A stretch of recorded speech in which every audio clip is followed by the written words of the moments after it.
The Labour government have announced plans to boost the average workplace pension pot by more than £11,000. Rachel Reeves said the government will ensure that pension schemes are both well managed and will deliver better value for money. Let's look at the changes and see how you can implement those changes yourself ahead of any potential legislation. So here we're talking about defined contribution pensions where you put in a set amount of money, but you're not sure exactly what you're going to get out at the other end. And this is one that is run in conjunction with your employer, and they put in money as well, hence the term workplace pension. I'm Ian Shadrack, an accountant with over 30 years experience. I help people get the most out of their investments for retirement. Workplace pensions have been criticised for having a poor choice of funds, for having poorly performing funds, mostly due to the bond allocation within the funds that are available, and generally being quite opaque around how a pension fund might benchmark against something like a global equities index tracker, and also the total fees being charged.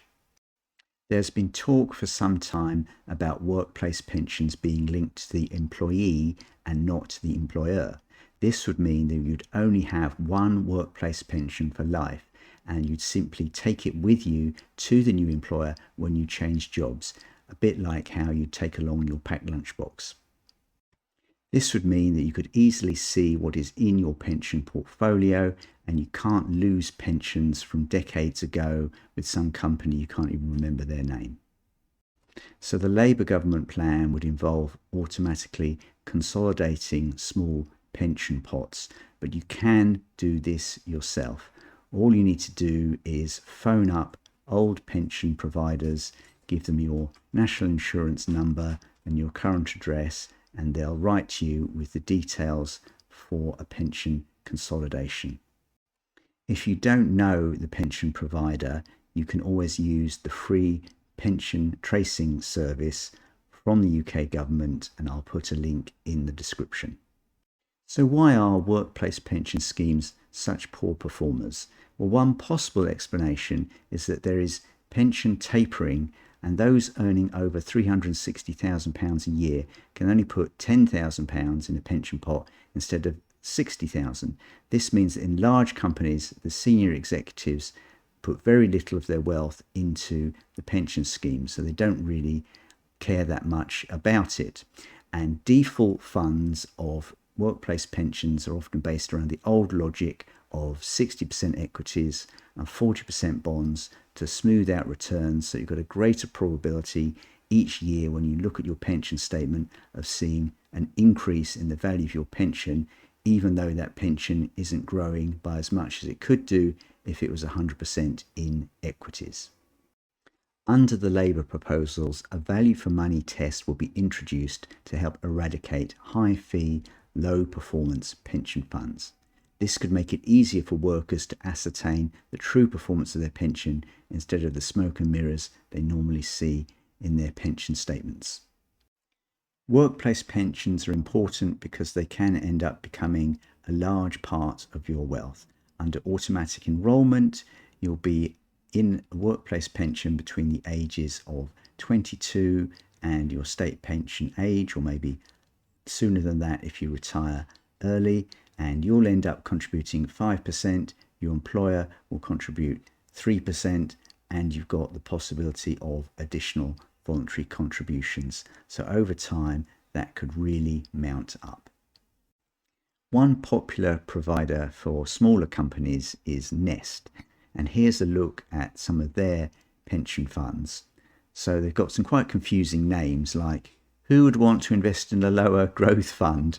I mean, pretty much no one. But then who would want to invest in a higher risk fund?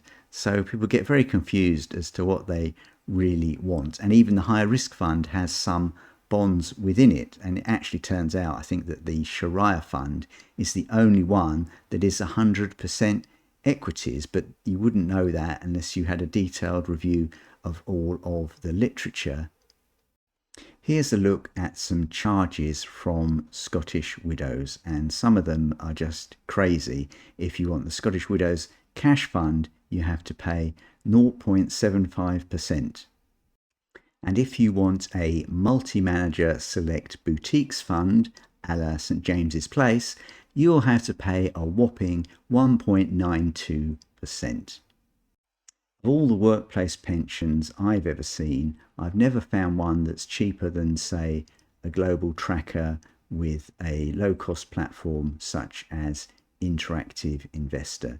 And on that basis, it makes it worthwhile to certainly move your workplace pensions from past employers and consolidate them all onto one platform, and then you can control what they're invested in, and you've got greater knowledge of exactly what's going on and when you might be likely to retire. And for your current workplace pension, you can do a partial transfer out, no matter what the trustees are trying to tell you.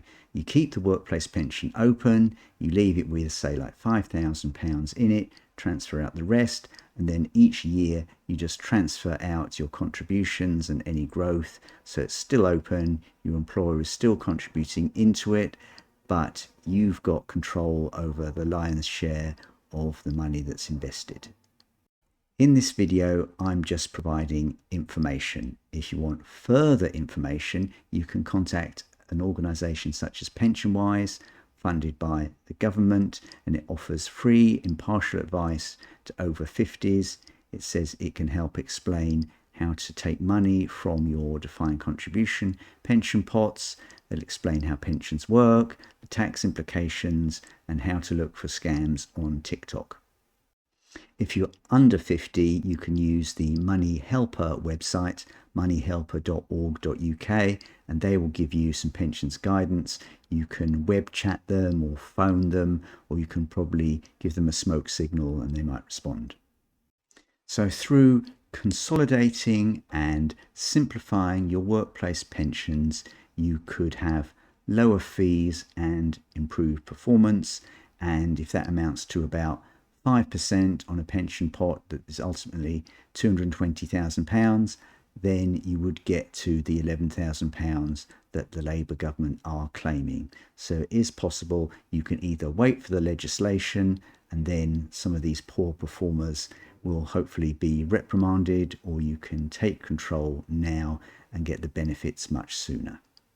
I've made a video that looks at the cheapest SIPP providers. It also looks at other criteria for deciding which is the best SIPP provider for you. So if you're interested in consolidating your pensions, take a look at this video. Subscribe to my newsletter for free files like this income tax calculator and for research updates.